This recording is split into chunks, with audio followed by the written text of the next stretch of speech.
So today we have Adrian Miller, who's an award-winning James Beard writer, and he's also conducting analysis of food pathways.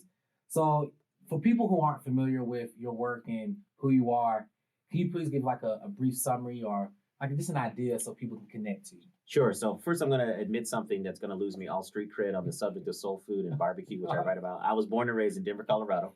So let me win you back.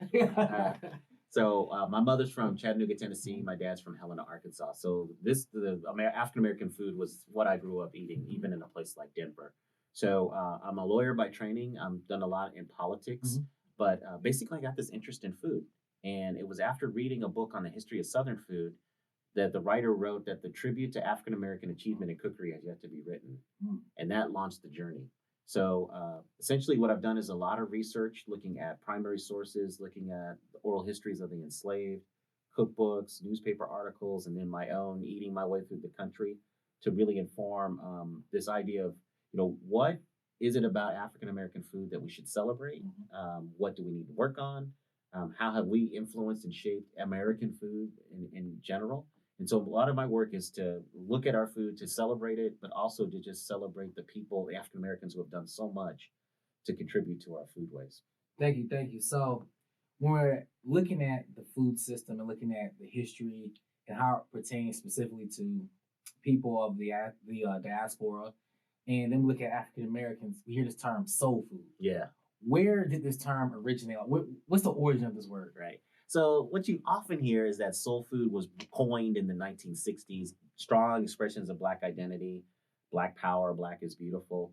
But it actually goes back in the English language much earlier. So the first joining of the word soul and food that I could find was in Shakespeare's play, The Two Gentlemen of Verona. Okay. And in that play, you've got two characters, Juliet and Lucetta, talking about this hunky guy named Proteus, who walks by, and Julia says to Lucetta, "Oh, knowest thou not that his looks are my soul's food? Pity the death that I've pined in by longing for that food so long a time." So one takeaway from that is even in the late 16th century, not unusual for two girlfriends to describe a guy as yummy. But next 4 centuries, soul food was religious in connotation. So it meant doing anything to edify your spiritual life. So listening to a sermon, studying scripture, singing hymns. Then fast forward to the 1940s, you have a group of disgruntled African-American jazz artists. And they're disgruntled because they think that the white jazz artists are the ones getting the most money, getting the most gigs, and the most publicity. It's almost as if these white artists had created jazz. And so they wanted to intentionally take the music to a place where they didn't think white musicians could mimic the sound. And that was the sound of the Black church in the rural South. So that gospel-infused music started being described as soul and funky. And soul is the one that caught on. So we could easily be calling this funky food. That's not appetizing, right? It's not at all. So soul is what catches on. So it's soul music, soul brothers, soul sisters, soul food. Wow, that's a really interesting history. And since we're touching on history and we're taking this thing back, we talked about spirituality. I heard that was a reoccurring theme.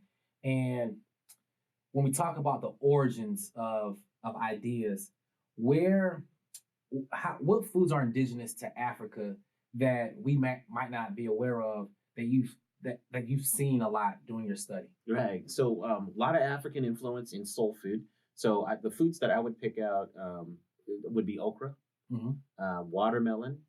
There was a type of eggplant that comes over. There's also sesame seeds. They call them bene, especially in Charleston, in that area. Another one is hibiscus. We don't really think about it, but hibiscus is native to West Africa. Wow. Yeah. So, and then there's some introduced crops that come into West Africa that come over here as well. Various greens, we think about collards and kale and other things. And ground nuts are native to West Africa, but peanuts eventually supplant them. So that's just some of the foods. And then also in terms of animals, one of the most recognized is something called guinea fowl, which people actually brought over here and tried to cultivate. They didn't take off in a huge way, but sorghum and millet also.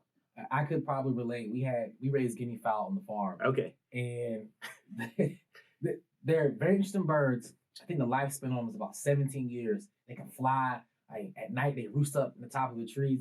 I can see why they probably wouldn't take off. It's a really hard bird to raise. I heard they make a whack noise. They do. They you can tell if it's male or female based on the call, but you have to listen really intently. They do like a call and response. It's really, real interesting. But I can see why, just how that bird wouldn't take off.